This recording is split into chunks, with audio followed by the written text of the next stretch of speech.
Hi hello সবাইকে। তো আজকে একটা get ready with me for my office.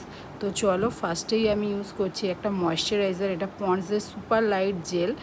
এটা আমি সারা বছর ইউজ করি। এটা একদম নন স্টিকি, আমার খুব অয়েলি স্কিন হয়ে যায়, তো সেই জন্য আমি এটাই ইউজ করি সারা বছর ধরে। দেন আমি যে এই ফেস সিরামটা ইউজ করি সেটা হচ্ছে কি ওয়াও স্কিন সায়েন্সের। এটা একটা কফি বেস সিরাম, এটাও একদম নন স্টিকি বলেই আমি এটা ইউজ করি। এটা আজ প্রায় 5-7 বছর ধরে ইউজ করছি। ভীষণ ভালো, ভীষণ ভালো, মানে এতটাই নন স্টিকি কী বলবো তোমায়, মুখে দিলে একেবারে মানে পুরো একদম মিলিয়ে যায় স্কিনের সাথে।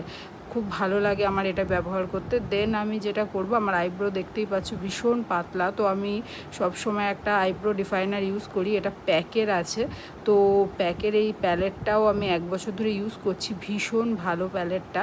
এটা মানে অল্প করে একটু জাস্ট অ্যাপ্লাই করে দিলে পরেই বেশ সারাদিন কভারেজটা দেয়।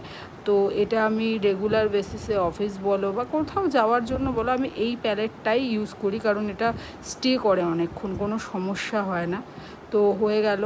এইটা হচ্ছে লিপস্টিকটা, কালকে যে বললাম নিয়েছি লিপস্টিকটা রাত্রিবেলা, আজকে একটু দিয়ে দেখলাম, দেখো ঘুরতে টুরতে যাব, একটু তো জিনিসটা স্প্রে করছে কি না করছে দেখে নেওয়াটা উচিত। তো সেই জন্য আমি এই লিপস্টিকটাই একটু আজকে দিয়ে চলে গেলাম।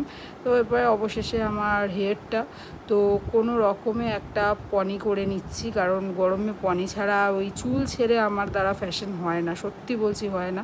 আমার ভীষণ গরম লাগে, কষ্ট হয়, তো সেই জন্য হেয়ারটা নর্মালি একটা আপনট পনি করে নিচ্ছি। তো হয়ে গেল, আমার হেয়ারটাও রেডি হয়ে গেছে। এই ছিল মোটামুটি আমার লুক। তো লুক ওয়াইজ আমার কমপ্লিট। এই কানে এটা আমার পার্ল স্টার সারা বছরই থাকে, এটাই পরে নিয়েছি। তো এরপরে জাস্ট একটু বডি স্প্রে অ্যাপ্লাই করে নিলাম, অ্যান্ড চলো বাই।